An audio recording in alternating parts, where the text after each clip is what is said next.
It's an initiative that asks Illinois high schoolers to serve as ambassadors, helping save as many lives as possible.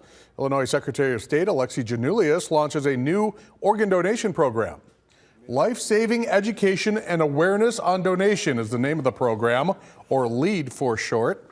Janulius says, quote, teen understanding and awareness of organ donation is vital to tackling the shortage of organ donors. The statement is backed up with a statistic that shows Illinois has experienced a 38% decrease in the number of new organ donor registrants from ages 16 to 21 over the last decade.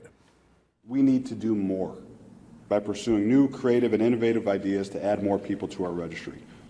The fact is that there are currently more than 4,000 Illinoisans right now that woke up this morning and they're waiting for a life-saving donation.